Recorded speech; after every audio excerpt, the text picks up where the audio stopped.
Today I'm looking at the H02 camera tray from OrcaTorch. It comes with two handles, the ball mounts, thumb screws and the tray itself. It's made from aluminium and it's hard anodised black. It has various camera mounting holes that should accommodate a wide variety of cameras. I'm also using two of the ZJ13 ball joint clamps, also made out of aluminium, hard anodised black. Let's unbox the equipment they've sent me for testing.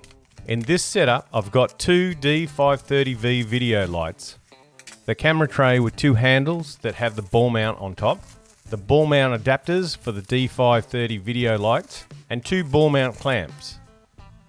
Now some assembly is required.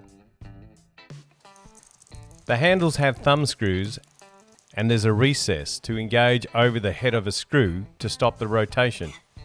Install the countersunk screw into the tray and align the handle recess over the screw heads. Use the thumb screws to secure the handles to the tray. If you're OCD like me, the slop will annoy you. The ball heads unscrew from the handles.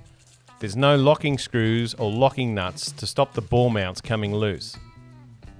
The tray has been precision milled. I used the countersunk hole to mount my GoPro.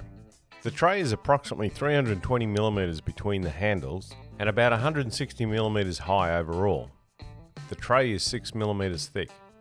The ball joint clamps hold the D530 video lights to the ball mounts on the handles.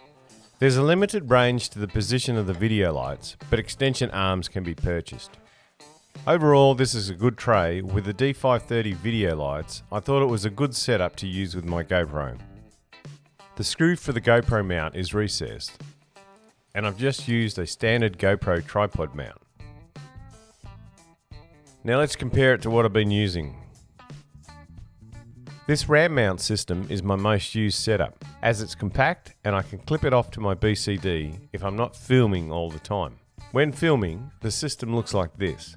With just a single video light, it does a reasonable job. This mini tray is the next step up for me.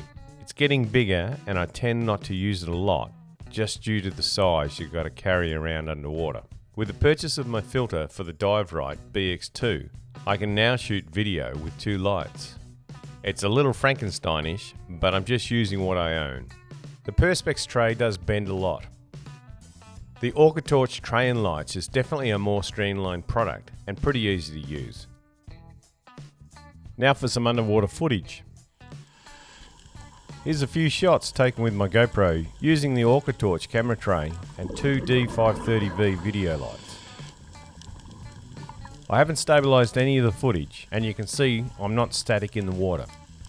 For filming, this tray is easy to use and comfortable to hold, even with thick gloves.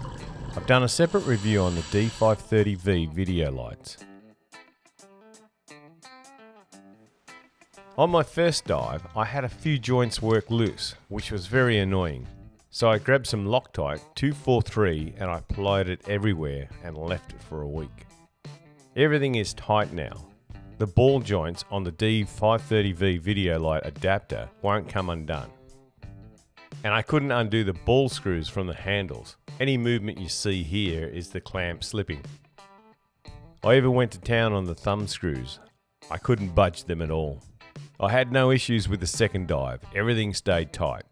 With the ball joint clamps, you need to be a little bit careful not to undo them completely, as they'll come apart. Overall, if you use Loctite, this tray is fine, and probably a little overkill for just using a GoPro.